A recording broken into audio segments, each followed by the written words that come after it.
Oração obsessiva. Vamos. Caião, bom dia. Desde dia. o ano passado eu apresentei um quadro de síndrome do pânico. Desde o ano passado eu apresentei um quadro de síndrome do pânico. E além de pensamentos ruins, eu tive muita insônia. Um pastor me disse, pastor, que eu precisava orar mais, sabe?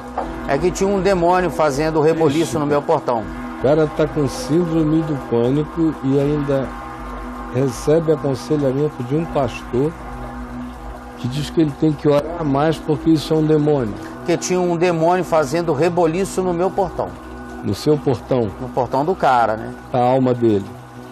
Da mente Na dele? porta da casa dele. Da porta da casa? É, cara. Tinha um demônio na porta da casa dele. Tá bom. Ia lá todo dia, tipo um demônio carteiro. Passa. Ai, Jesus. Então eu comecei a orar muito, sabe, cara? Aí piora, não é? Porque a oração vira obsessão. É. O cara já tem uma... Escreve aí, Gabriel. A oração como obsessão. Aí piora. Aí quanto mais o cara ora, mais assombração aparece. Porque ele ora pela assombração. E aí a oração fixa a assombração nele, ó. Sim. 20 registros de oração como obsessão. Vamos lá. Sim. Então eu comecei a orar muito, sabe, Caio? E o pastor também colocou a mão na minha cabeça e orou. Só que teve dias que quanto mais eu orava, eu não dormia, me sentia mal. Claro. A oração com obsessão. Claro, o cara instila na mente do sujeito o medo. É. Aí ele vai dormir dizendo que hora será que o bicho vem me pegar. Isso. Aí é brincar de bicho-papão com gente adulta, né? Como tem gente adulta que se sujeita ao bicho-papão. É impressionante.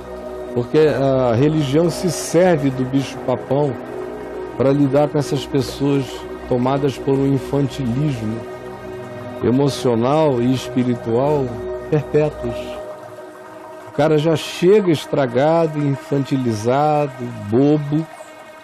Aí pega um espertalhão desse, ou um ignorante desse, às vezes é um espertalhão, às vezes é um... É um que não sabe. É um também. ignorante mesmo, é uma topeira. Às vezes o cara é até um cara legal. Legal, mas é uma topeirona, burro, coitado, manja. ignorante, sem Claro. entendimento.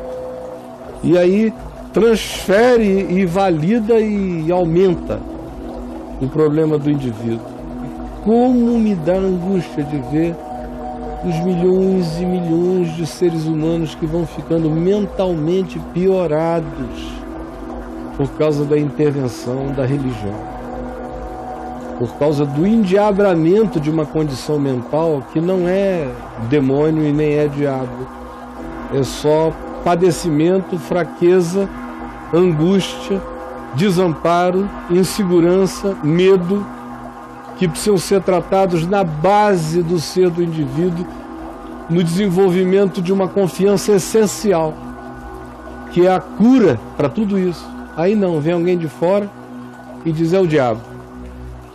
É o diabo que está na tua cabeça, te atormentando, te perseguindo, toda noite ele vai te visitar, deve estar chegando aí, fica de joelho orando, aí quanto mais o cara ora, mais o diabo ele espera, e mais impressionado ele se torna, mais autossugestionado ele se torna, mais auto-hipnotizável ele se torna pelo próprio medo. E aquilo vai só... Cresce, aumenta. Pirando, cara. Não tem como diminuir. É um novelo crescendo ladeira abaixo. Só aumenta. Enquanto o cara acreditar nesse conselho pastoral, sacerdotal, pentecostal, endemonial, tudo isso aí... Tudo que é terminal. Ele tá danado. Tá no sal. Não tem ajuda para ele. Você tem que parar de crer no diabo, cara. O diabo existe, mas lá para as negras dele. E ele não tem esse tamanho todo não, entendeu? Esse pessoal, rapaz, vocês fizeram o diabo se tornar um concorrente de Jesus, do tamanho de Jesus, o arqui-inimigo de Deus. O diabo não é nada. Jesus é um cisco, sabe? Diabo na minha vida é um cisco. Aquele que habita em mim, o mais valente, faz... E o diabo sai, de modo que se eu tiver algum problema na cabeça, eu nunca vou achar que eu estou endemoninhado. Eu vou procurar um psiquiatra, porque eu não sou endemoninhável. Eu sou possuído pelo mais valente. Se eu tiver algum problema neurológico, eu vou procurar um neurologista.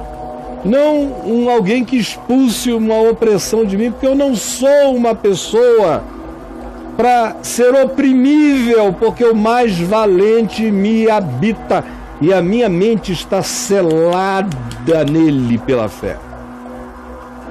Agora, quem não anda com essa confiança, com essa certeza, quem não se sabe Cristo na vida, quem não se sabe Jesus na existência, fica sujeito a toda essa loucura. E os pobres dos crentes, meu Deus, eles são objeto de uso e abuso de demônios, supondo que são demônios os que cheguem para brincar com eles. Eles são os palhacinhos, os bonequinhos, os fantoches de Satanás. Os crentes, porque são amedrontados, apavorados, ignorantes, assombráveis, duvidosos, claudicantes, não têm fé, agora têm, depois não têm, portanto não têm. Vivem de crenças sem fé e crenças que não estimulam a fé como âncora de segurança para a vida. Estimulam aquela fé que vai depender de como você esteja, se você deu dízimo ou não deu dízimo, se você está frequentando ou não está frequentando.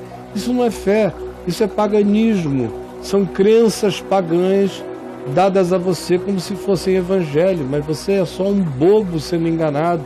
E quem fica com fragilidade mental e emocional nesse meio é um candidato enorme a exacerbar esses problemas e ampliá-los e andar na direção de que uma coisa que podia ser tratada com pequenas ajudas, diálogos ou, em alguns casos, com uma medicação para acalmar e um diálogo que chegue, uma terapia que chegue para ajudar a pessoa a se enxergar, se assumir e levantar a cabeça e entrar na santa corja que levanta e anda. Opostamente a isso, o que acontece é que o indivíduo vai ficando cada vez mais doente, mais doente. Quanto mais ora, pior fica. Quanto mais oração recebe, mais desgraçadamente oprimido se torna. Vocês não veem que é assim que acontece? Por quê? Porque não é evangelho. Vocês estão seguindo um terreiro de um Cristo doido. Mas não tem nada a ver com Jesus nem com o evangelho. Vamos lá, Bruno. Tem um demônio no seu portão. É, um demônio no seu portão. Que demônio? Cara, deve ter demônio em tudo que é lugar por aqui. Agora é problema deles, né?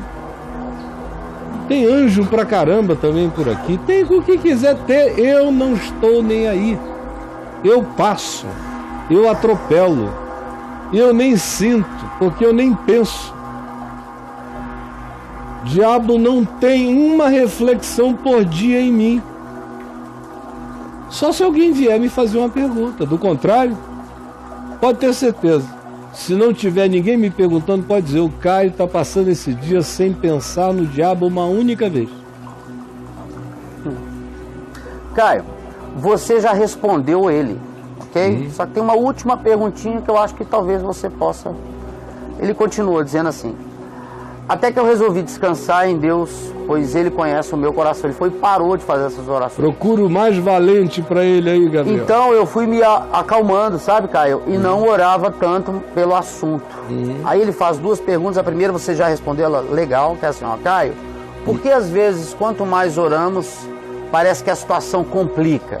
É a questão da obsessão. Respondi, vai lá, oração. Já respondeu. Aí a segunda, isto é provação de fé, Caio? Também escreve a diferença entre tentação e provação. Mas veja lá, Gabriel, volte aí, por favor, meu filho.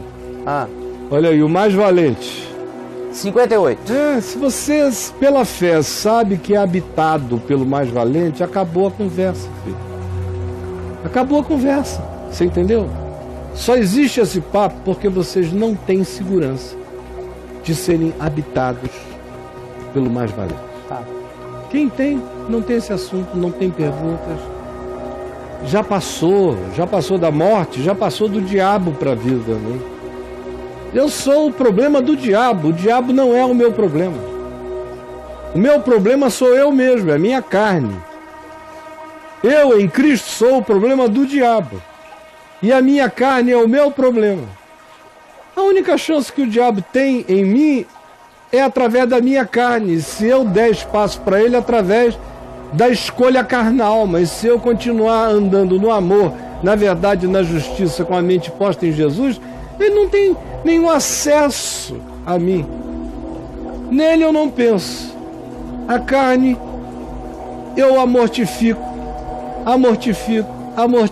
e peço graça a Deus para mortificá-la todo dia em Cristo. Então eu reconheço que o meu pior inimigo é a minha carne e que o diabo passou, assim como a morte passou. E o diabo só terá acesso a mim se eu o alimentar, se eu o chamar, se eu abrir a porta, se eu servir a ele aquilo que ele adora comer. Se eu fizer esse tipo de invocação através de ódio, de ira, de inveja amargurada, de raiva guardada, de arrogância e soberba, de malícia, de infidelidade, aí eu estou invocando o mal. Estou invocando. E o que já é mal em si, recebe aquela adição, aquela unção maligna, pela permissão que eu dei, pela prática que eu escolhi. Portanto, continua a ter exclusivamente tudo a ver comigo e não com o diabo. Não, queridos, é o mais valente que habita em mim. E o diabo não passa pela minha cabeça. Eu ando ocupado pelo Evangelho, por Jesus e pelo que possa ser útil à vida. Tentação e provação, deu 6 registros, você pediu para olhar. A diferença entre tentação e provação. Eu coloquei só tentação e provação. Se quiser eu escrevo. A diferença. Diferença entre tentação e provação, né? 2. Vai mais específico. Tá, ó. Lê os 2 aí, vai saber, né?